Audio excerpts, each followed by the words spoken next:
Apa Puji Tuhan, kabar? Pak. Baik. Haleluya, puji Tuhan. Luar biasa ya. Tuhan Yesus baik. Bagaimana Tuhan Yesus sudah membebaskan Sari dari kehidupan yang lama, sehingga Sari saat ini dipenuhi dengan sukacita dari surga, dipenuhi dengan kekuatan, dipenuhi dengan keajaiban, hal-hal yang mujizat-mujizat yang luar biasa yang sudah sering dialami oleh Mbak Sari. Dan pada malam hari ini teman-teman, kita akan segera dengarkan bagaimana kisah selengkapnya dari Mbak Sari. Waktu dan tempat saya serahkan kepada Mbak Sari. Silakan Mbak Sari. Baik, Pak Yusuf. Shalom. Selamat malam, saudara terkasih. Saya Fitma Sari. Saya dilahirkan dan dibesarkan dari keluarga yang beragama Islam. Dan di lingkungan saya semua itu nggak ada seorang pun yang beragama Kristen. Semua agamanya Islam. Waktu saya masih kecil, di sana jarang sekali orang sholat gitu ya. Nggak ada sama sekali bahkan. Bahkan dulu saya pernah ya sholat subuh ya. Itu bisa dihitung iman sama itunya yang sholat bisa kehitung cuma 3 orang dan saya salah satunya. Dan orang tua saya juga agamanya Islam, tapi nggak pernah sholat sedikit sekalipun. Bapak saya sholat itu setahun cuma 2 kali, yaitu Idul Fitri sama Idul Adha. Dan mama saya juga dari kecil sampai saya besar saya nggak pernah ngeliat dia sholat gitu ya, nggak sama sekali. Pas saya SMP, waktu saya bangun dari tidur pagi, saya nonton TV. Di situ ada satu siaran TV, kalau nggak salah itu siarannya RTV. Itu pas hari Minggu. Saya tuh nonton film tentang kisah Tuhan Yesus gitu ya. Pas saya nonton, saya belum selesai nonton itu mama saya datang. Dia marah-marah ke saya, ngapain nonton film itu film itu buat orang Kristen, bukan buat kita gitu. Saya disuruh, ya udah sana kamu mandi, jangan nonton film itu. Kalau saya ngeliat kamu nonton film itu lagi, pokoknya saya bakalan dipukul gitu ya. Udah saya mandi gitu ya. Saya pas mandi tuh penasaran kisah selanjutnya tuh gimana gitu ya. Namanya kita masih masih polos-polosnya gitu ya. Pengen banget itu jalan, maksudnya kisahnya tuh gimana gitu. Pas saya udah lupain itu lagi pas SMA kelas, saya waktu itu masih umur saya 17-an kalau nggak salah. Itu film itu ada lagi gitu ya. Saya nonton itu waktu itu kan hari Minggu. Mama saya tuh lagi ke pasar gitu. Di sana kan mayoritas itu laki-laki tuh semua pada nelayan gitu. Jadi mama saya ke pasar jual ikan, ya udah di situ ada film itu. Saya nonton sampai selesai. Itu rasanya seneng gitu, udah tahu kisahnya dari situ. Tuh. Pas saya tamat SMA, saya mutusin buat merantau ke Papua, yaitu Biak. Di sana saya tinggal di kosan sama bibi gitu, di kontrakan sama bibi. Nah, di kontrakan itu sebelah-sebelahnya tuh sekelilingnya tuh memang semuanya tuh agamanya tuh Kristen semua. Jadi yang Islam itu cuman saya sama bibi saya doang gitu. Nah, di situ pas malam hari tuh ada yang nyanyi-nyanyi gitu ya. Ini siapa? Acara apa nih? Acara apa gitu. Pas pagi-pagi saya nanya ke bibi, "Bih, itu yang bibi yang semalam tuh yang nyanyi-nyanyi apaan?" Nah, dia dia juga nggak tahu gitu, dia nggak jawab gitu. Apa saya kayak biasa saya ngelamar kerjaan, nah saya udah ketemu kerjaan, saya kerja di sebuah restoran dan di mana tuh bosnya orangnya orang Cina. Pas kerja saya benar-benar belum kenal siapa-siapa di sana gitu ya. Nah di situ saya ketemu sama teman yang saya nggak tahu kalau dia tuh agamanya Kristen gitu ya. Saya mulai cerita ke dia rasanya nyaman gitu, saya susah dia ngebantu. Nah pas suatu hari tuh pas itu dia nanya saya, "Kamu agamanya apa?" Saya jawab, "Saya Islam." "Kalau kamu?" "Saya Kristen." "Oh, Kristen. Saya baru tahu kalau kamu Kristen. Kalau kamu nggak nanya agama saya nggak tahu kalau kamu Kristen." Gitu. Habis itu kerja, kerja, pas malam hari itu memang di Biak sering mati lampu ya. Mati lampu itu pas mati lampu, eh saya ngedengar lagi suara tuh. Suara apa lagi yang nyanyi-nyanyi. Pas saya keluar dari restoran gitu ya. Saya ngelihat di seberang restoran itu kayak banyak banget orang yang ngumpul di situ, ngumpul sambil nyanyi-nyanyi. Saya nanya ke teman saya yang Kristen itu kenapa? Itu acara apa? Nikahan apa? Itu acara lamaran atau acara nikahan? Dia cuman ketawa dong. Dia jawab, itu tuh bukan acara nikahan atau acara lamaran. Di situ tuh orang yang meninggal gitu. Oh, emang kalau di Kristen kalau orang meninggal itu dinyanyiin. Iya, di sana kalau di Kristen tuh nyebutnya tuh itu malam penghiburan gitu. Oh, gitu ya. Jadi kalau nyanyi kayak gitu, nyanyinya apa aja? Ya kalau biasanya sih teman saya ngejawab kalau biasanya sih nyanyi ya lagu yang mereka suka sebelum mati gitu, sebelum meninggal gitu. Oh, gitu ya. Nah, di situ itu restoran saya tuh udah benar-benar udah mau tutup karena istilahnya udah mau bangkrut gitu, udah nggak ada keuntungan sama sekali. Nah, di sini bos saya ngedatangin koki yang juru masak dari Jakarta gitu. Nah, tahu-taunya koki ini suami saya sekarang gitu. Nah, saya maksudnya waktu kenal dia nih, maksudnya umur saya memang beda jauh ya. Saya sama dia memang beda 16 tahun gitu. Saya sama dia beda 16 tahun dan saya juga nggak nyangka bakalan jadi istri suami saya sekarang gitu. Nah, di sana kan saya maksudnya saya kerja nggak tahu nggak lama saya tuh udah punya perasaan sama suami saya gitu. Nah, suami saya udah mutusin buat nikah. Kalau saya maunya tuh nikah secara agama saya bukan agama dia gitu.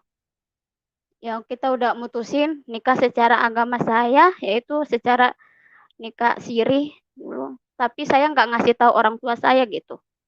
Saya nggak ngasih tahu orang tua saya nikah siri sama dia. Sebulan saya nikah siri sama dia, saya langsung pulang kampung gitu.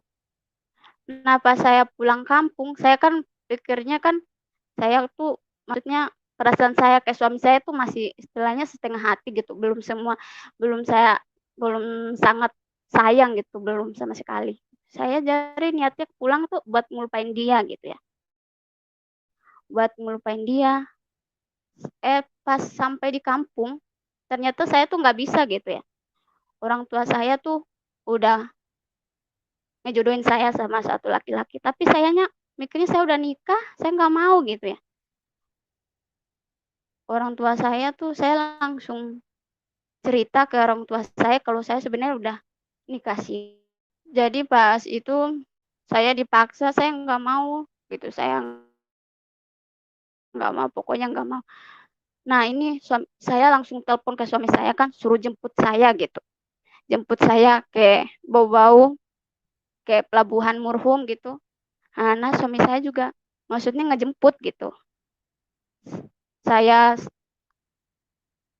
kabur dari rumah itu jam 3 naik mobil ke Bau-Bau turun. Itu perjalanan sekitar 2 jaman sampai ke Bau-Bau. Saya turun, saya cari penginapan.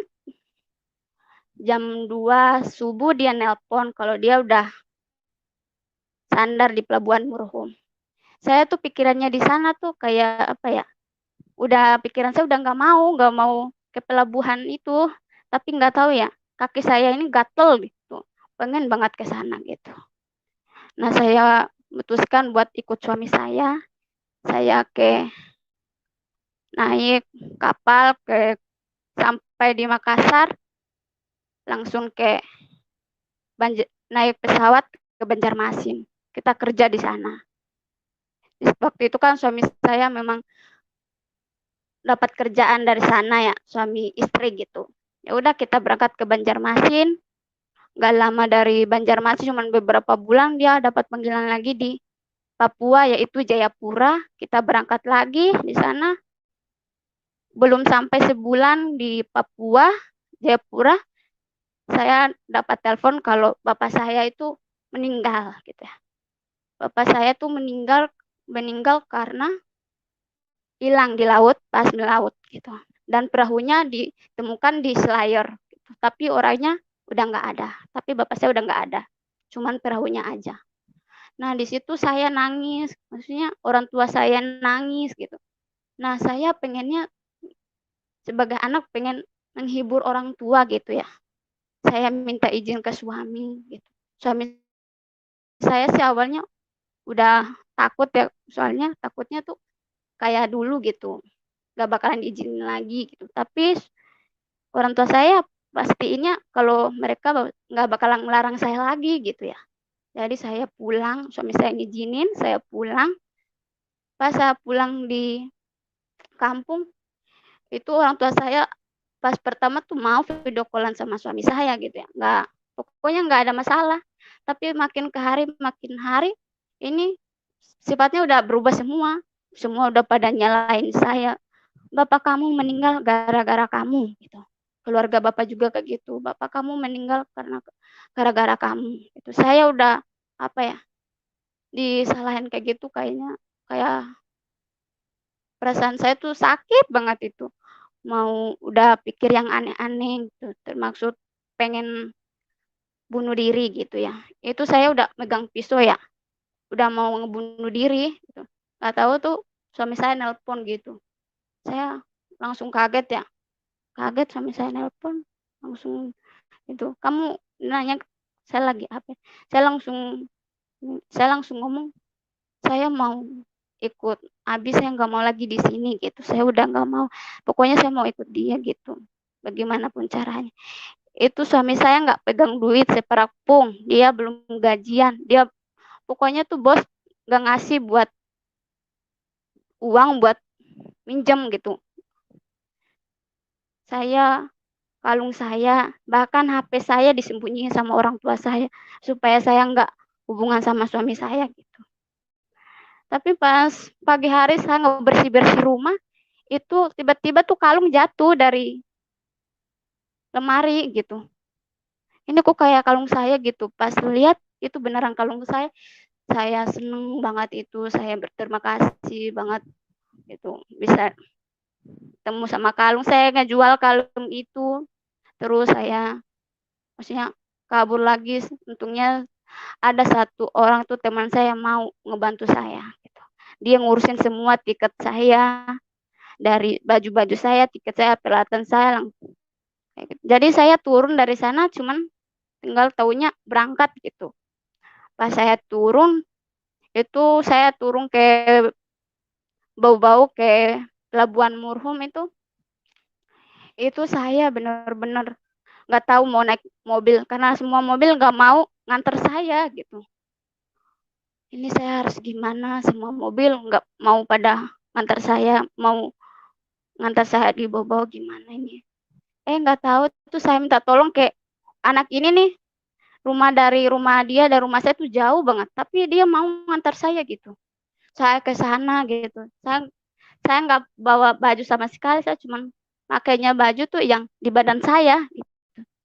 Saya jalan gitu sampai di bawah dikasih semua gitu, tiket saya, baju saya gitu. Pas itu kan jam kapalnya sandar jam 1.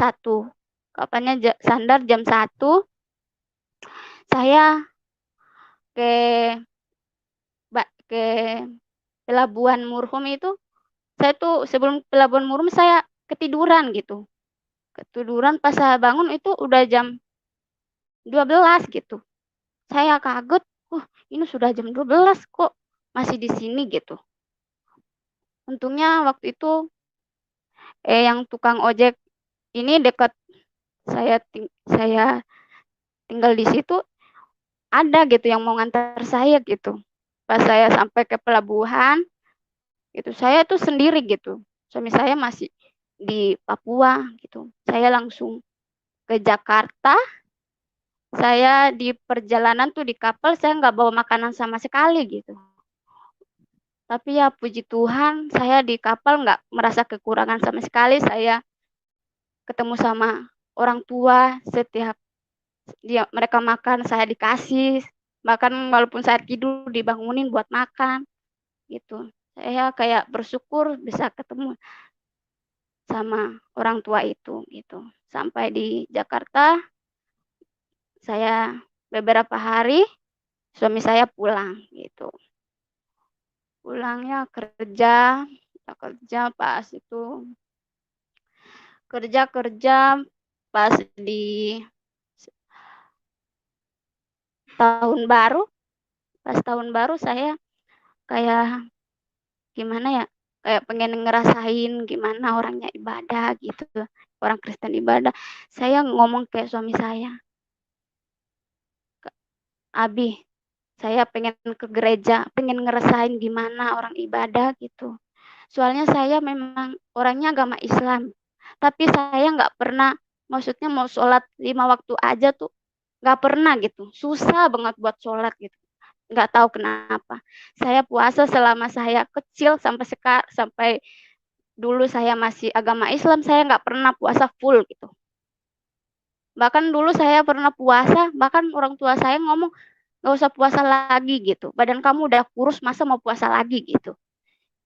Ya udah saya, pas itu saya kayak suami saya ngomong ke dia mau ke gereja, saya pengen ngerasain gimana cara ibadah orang Kristen itu, pengen ngerasain gimana ke gereja gitu. Suami saya tuh kaget gitu, dia kira saya bercanda gitu. Dia tanya gitu, beneran serius? Saya jawab, iya serius, saya pengen ke sana gitu. Nah suami saya ngajaklah saya ke gereja Fatmawati gitu.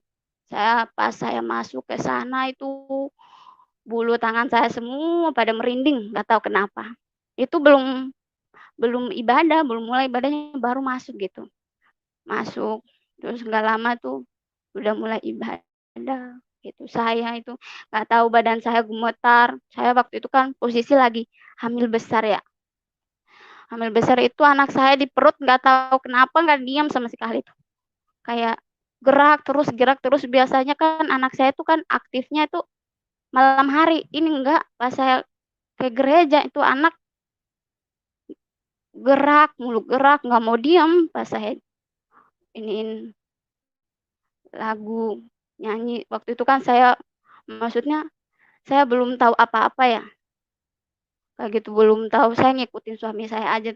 Tapi nggak tahu kenapa tuh nadanya saya bisa ngikutin gitu. Irama lagunya saya bisa ngikutin gitu. Saya sampai ada satu pas pendetanya udah nyanyi tuh saya nangis gitu. Nggak tahu kenapa badan saya gemetar, air mata saya jatuh sendiri kayak kayak gimana ya? Kayak dingin, badan saya tuh pada dingin semua gitu. Pada gemetar gitu. Apa saya pulang, suami saya nanya, "Tadi kamu pas ibadah gimana? Ke gereja gimana ngerasainnya?" Saya cerita kalau badan saya pada merinding gitu ya. Gemetar semua, nggak tahu kenapa saya tuh kayak air mata saya tuh jatuh sendiri gitu. Saya nggak tahu tuh kenapa kok bisa gitu. Padahal selama saya maksudnya sholat gitu ya, saya nggak pernah nangis gitu. Bahkan mau nangis aja susah gitu. Ini kok saya kenapa kok bisa nangis gitu. Udah habis itu setiap malam tuh suami saya selalu nyeritain kalau kita masuk Kristen tuh pasti bakalan banyak cobaannya gitu. cobaannya pasti banyak banget itu. Saya kira tuh cobaannya biasa aja ya, kayak biasa aja. Nah, pas kayak gitu saya mutusin buat masuk Kristen gitu. Tapi saya masuk Kristen bukan karena paksaan dari suami saya, enggak, itu enggak benar. Itu dari hati saya sendiri gitu. Saya masuk Kristen karena niat dari diri saya, bukan dari suami saya. Suami saya selalu nanya, kamu benar nggak? Benar nggak? Saya jawabnya iya, saya benar. Itu. Soalnya saya berpikir saya Islam aja kayak susah gitu. Buat sholat itu kayak gimana? Kayak males gitu. Nah, pertama saya masuk ke gereja tuh kayak perasaan pengen ibadah tuh ada, cuman lah kendala kayak sekarang gitu ya. Saya bilang kayak suami saya, pokoknya saya ingin masuk Kristen gitu. Saya ditemuin sama Pak Pendeta, siapa tuh? Pak Teddy ya, Pendeta. Pak Teddy, saya ketemu sama dia, ditanya-tanya gitu. Ini beneran gak dari hati kamu gitu? Saya jawab, iya, ini dari hati saya, bukan paksaan dari suami saya gitu, ataupun orang lain. Nah, tanggal 15 itu, saya akhirnya di tanggal 15 Januari 2021, saya dibaptis gitu. Nah, saya dikasih tahu sama Pak Pendeta yang namanya Pak Teddy, katanya kamu bakalan ngerasain gitu cobaan gitu. Saya tuh pikirnya pasti saya bisa ini ya, cobaannya pasti nggak terlalu gini, nggak terlalu, pokoknya nggak terlalu banget gitu. Pas selesai dibaptis itu suami saya udah nggak kerja, saya pegang uang seperak pun itu nggak ada sama sekali gitu. Beras di rumah nggak ada, saya sampai nangis tiap malam, saya nangis. Saya doa, ya Tuhan ini apa gitu, kok sampai segini amat ya. Saya memang di kampung kita juga pernah susah, tapi nggak separah ini gitu. Ini kok makanan aja nggak ada, beras aja nggak ada sama sekali gitu. Mana saya lagi hamil gitu ya. Saya tuh nangis, saya nggak mikir diri saya ya, tapi saya mikirnya tuh anak saya tuh, bayi saya yang masih di dalam kandungan gitu, mikirnya di situ. Saya mikir, ya Tuhan kalau saya masih bisa nahan lapar sampai 2 hari juga saya sanggup gitu. Tapi kalau anak saya kayaknya nggak bisa gitu, kasihan gitu.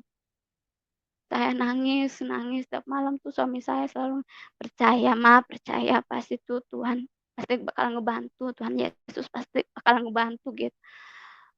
Kamu, Mama harus percaya. Saya ke suami saya harus gimana gitu. Saya selalu pengen percaya, tapi kalau ngeliat maksudnya kayak sekarang ini kayaknya susah banget. Jangan ngomong kayak gitu. Sekarang kamu udah ngambil keputusan kayak begitu ya, kamu harus kuat gitu. Kamu nggak boleh lemah gitu. Harus percaya kalau Tuhan itu pasti ngebantu kita. Tuhan itu nyata gitu. Nggak lama kita sebelum tidur kita doa gitu. Pas doa gitu, saya sampai nangis itu, saya nggak pernah nangis sekencang itu, saya nangis itu. Kalau didengar sama orang pasti mikirnya saya tuh lagi berantem gitu. Nggak, besoknya tuh Pak Pendeta Teddy itu, Pak Teddy datang ke rumah, bawa beras, bawa mie, itu saya langsung nangis gitu. Nggak bisa, itu saya ngucap syukur kayak Tuhan gitu. Makasih Tuhan, itu makasih atas nikmatnya, makasih semuanya gitu. Nah, pas akhirnya kita minta doa kayak Pak Pendeta, Pak Teddy tadi, supaya agar suami saya bisa dapat kerjaan lagi, supaya saya bisa menguatkan hati saya dalam agama saya yang baru. Akhirnya berapa hari suami saya dapat panggilan kerja di Jakarta Barat, ya di tempat sekarang gitu. Itu cobaannya, ya puji Tuhan cobaannya banyak banget itu. Itu cobaannya nggak habis-habis itu. Saya nggak pegang uang seperak pun. Terus perut saya, maksudnya saya hamil udah dekat-dekat lahiran gitu. Udah dekat-dekat lahiran, saya nggak pegang uang gitu. Pas saya lahiran pun saya nggak pegang uang sama sekali gitu. Tapi ya puji Tuhan, bosnya dia ngebantu ngirim uang, dan akhirnya saya bisa keluar dari klinik, saya bisa ngebayar walaupun itu masih separuh gitu, belum semuanya. Saya nyicil ya, walaupun sekarang masih ada ya, tapi udah nggak kayak pertama gitu. Dan saya bersyukur gitu. Saya masuk Kristen, saya sangat bersyukur. Saya bersyukur kepada Tuhan Yesus karena bisa mengetahui bahwa ayah kandung saya bukan yang meninggal, melainkan orang lain gitu. Saya nggak pernah dikasih tahu. Dari kecil saya nggak tahu bahwa orang tua saya tuh, bapak saya yang meninggal tuh ternyata bukan bapak kandung saya. Dan saya berdoa semoga saya selalu dikuatkan dalam agama saya yang baru. Mungkin itu saja kesaksian dari saya. Mohon dukungannya, doa dari saudara terkasih agar saya selalu dikuatkan dalam melewati proses Tuhan. Tuhan Yesus memberkati. Haleluya, puji Tuhan. Ya, luar biasa ya, artinya apa yang di-share, dibagikan pada malam hari ini adalah kebenaran firman Tuhan, di mana Tuhan Yesus sudah berkata, jikalau kamu mengikut aku, kamu harus pikul salib. Salib apa yang harus dipikul? Salib itu bicara tantangan. Salib itu bicara tentang penderitaan, menderita karena kebenaran. Itu sebabnya Mbak Sari ditolak oleh keluarga, tidak diterima oleh keluarga, dikucilkan, bahkan tidak diakui, dibuang dari keluarga. Itulah kebenaran firman Tuhan. Tantangan yang harus dialami oleh setiap orang yang mengambil keputusan mengikut Tuhan Yesus Kristus. Dia adalah Tuhan yang benar. Dia adalah Tuhan yang berkuasa. Ya, kebenarannya itu sangat sempurna. Jadi kalau Tuhan berbicara, maka semuanya itu harus terjadi. Dan apa yang dialami oleh Mas Ari itu adalah hal yang memang seperti yang kita sering dengarkan, bahwa tidak mudah untuk meninggalkan keyakinannya yang lama, ya, karena keluarga ataupun teman-teman ataupun sahabat ataupun yang lain-lain, orang tua mungkin tidak bisa menerima. Tetapi percayalah bahwa sesungguhnya memang itu realita kehidupan. Karena hidup ini seperti yang saya selalu katakan, hidup ini diwarnai oleh dua kekuatan. Kalau kita tidak bersama dengan Tuhan yang benar, berarti tanpa kita sadari kita sedang berada bersama iblis. Dan apabila kita percaya kepada Tuhan, maka kuasa-kuasa kegelapan itu tidak akan suka, tidak akan senang. Ya, di sini menunjukkan keterpisahan antara Tuhan Yesus yang dari atas, dari surga, dengan sesuatu yang bersifat dari bawah, ya, dari dunia ini. Sehingga terlihat sekali terjadi perbedaan yang sangat-sangat mencolok. Karena apa? Karena roh yang ada di dalam kita, itulah roh kebenaran. Roh yang berasal dari surga, Roh Kudus.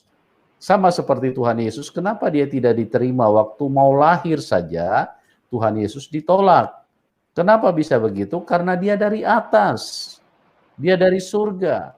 Dunia ini dipenuhi dengan kejahatan. Kuasa iblis menguasai dunia. Sehingga waktu Tuhan Yesus turun ke dalam dunia, semua manusia tidak mau menerima. Tidak mau menerima Tuhan Yesus. Dan kita perhatikan, bukan Yusuf dan Maria yang ditolak, tetapi sang kehidupan yang ada di dalam rahim, di dalam kandungan Maria, itulah yang tidak diinginkan oleh dunia. Karena kalau Tuhan Yesus hadir, maka iblis akan tamat riwayatnya. Kita bersyukur Tuhan Yesus terus bekerja dengan Roh Kudusnya, dan salah satu yang diselamatkan adalah Fitma Sari. Puji Tuhan, teman-teman, bagi Anda yang mau berdiskusi, ya, silakan masuk. Nanti linknya kami taruh di live chat. Ya, silakan bagi teman-teman yang mau masuk, yang ingin berdiskusi dengan kami, linknya kami taruh di live chat ya, supaya kita bisa sama-sama lebih berbagi dan bisa diteguhkan banyak orang ya, artinya iman mereka, sukacita mereka, apa yang mereka rasakan di hari-hari ini dengan adanya kesaksian-kesaksian yang kami tampilkan. Kami berdoa supaya itu bisa menjadi berkat, menguatkan, dan membangkitkan banyak orang dimanapun Anda yang mendengarkan siaran ini. Oke, teman-teman, silakan, linknya kami taruh di live chat. Ya, kita kembali dulu kepada Mbak Sari. Mbak Sari, bisa dengar suara saya? Bisa, Pak. Ya. Sekarang bagaimana sama orang tua? Apa masih terus Sekarang, apa namanya?